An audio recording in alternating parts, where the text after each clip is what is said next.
Hello students. In today's lecture, we will discuss about the two terms. First one is gravity, and second one is acceleration due to gravity. So students, gravity term से आप सभी लोग familiar होंगे. ये term आपने सुनी होगी. बहुत मोस्ट कॉमन टर्म यूज हम करते हैं कॉमन लैंग्वेज में. तो ग्रेविटी होती क्या है? सबसे पहला क्वेश्चन ये आता है एग्जाम में, या हम अगर बात करें तो क्यूरियोसिटी होती है कि व्हाट इज ग्रेविटी. तो ग्रेविटी की हम बात करें तो ऑब्वियसली वाले स्टूडेंट्स, मैंने आपको बताया था जो हमारा ग्रेविटेशन फोर्स है उसके अकॉर्डिंग सारी मास बॉडीज एक दूसरे को अट्रैक्ट करती हैं.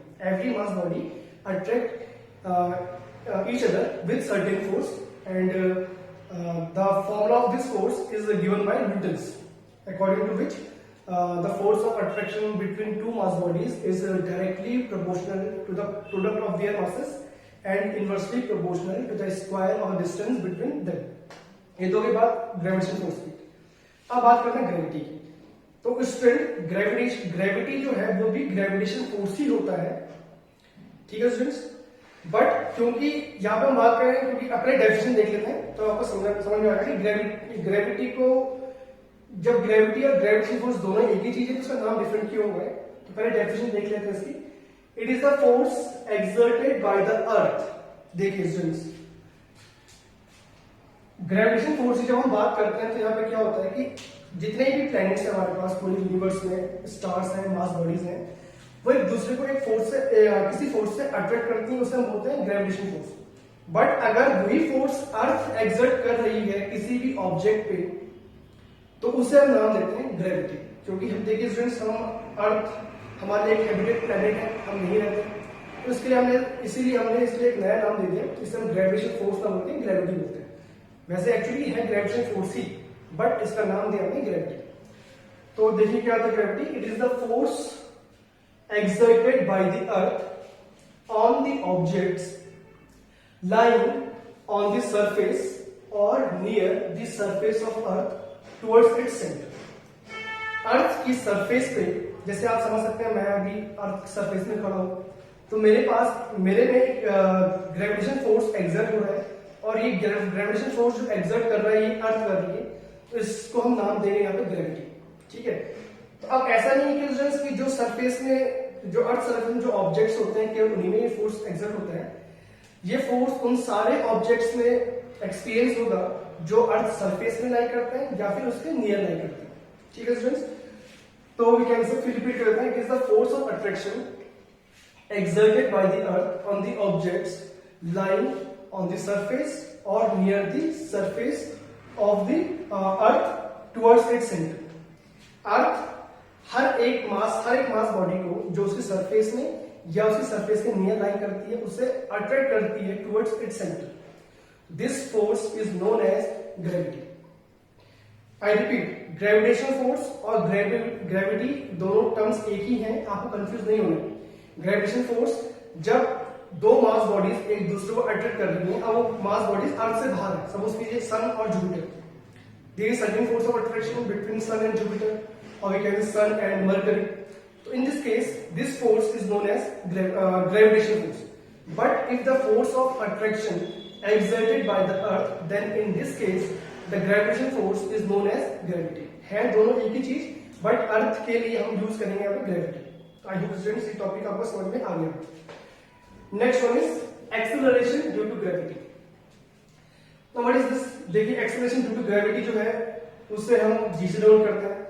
जैसे कि हम जब सेकंड चैप्टर पढ़ रहे थे जिसमें मैंने पढ़ा था फोर्स और एक्सेलरेशन, तो वहां पे मैंने आपको एक चीज बताई थी स्टूडेंट्स कि अगर हमें किसी बॉडी को एक्सेलरेट करना है तो उससे हम एक्सेलरेट करने के लिए एक फोर्स अप्लाई करेंगे बिना. What is Newton first law? Newton first law के अकॉर्डिंग क्या होता है? A body at rest remains at rest. A body in uniform motion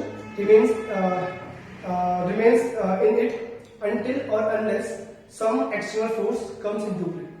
जब तक कोई बॉडी रेस्ट में है तो रेस्ट में रहेगी, अगर कोई बॉडी रेस्ट में है तो रेस्ट में रहेगी, मोशन में है तो मोशन में ही रहेगी, जब तक कि हम एक्सटर्नल फोर्स अप्लाई ना करें. तो देखिए स्टूडेंट्स, अगर हमारे पास ग्रेविटी है, ग्रेविटी हम डिस्कस कर लिया. What is gravity? देखिए अगर मैं इस मार्कर को ड्रॉप करूं तो ड्रॉप करने के बाद ये हमेशा फॉल होगा वर्टिकली डाउनवर्ड। ऐसा क्यों? क्योंकि ग्रेविटी इसको, अर्थ की जो ग्रेविटी है, अर्थ का जो ग्रेविटेशन फोर्स है इसको पुल कर रहा है टुवर्ड्स इट्स सेंटर, जहां अर्थ का सेंटर उसकी तरफ पुल करेगा।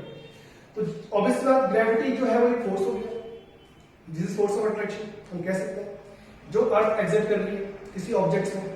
तो जब हम बात करें ग्रेविटी की, ग्रेविटी फोर्स है, और फोर्स ही क्या प्रोड्यूस करता है स्टूडेंट्स? एक्सेलरेशन। बिना फोर्स के एक्सेलरेशन प्रोड्यूस नहीं हो सकता, तो इसलिए हमने इसका नाम किया है एक्सेलरेशन ड्यू टू ग्रेविटी। ये जो एक्सेलरेशन हुआ है किसी बॉडी में, ये ग्रेविटी की वजह से हुआ है, इसलिए इसे हम बोलते हैं एक्सेलरेशन ड्यू टू ग्रेविटी, और डिनोट करते हैं जी से। तो what is acceleration due to gravity?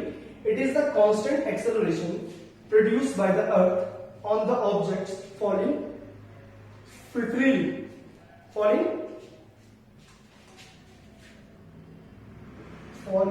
freely।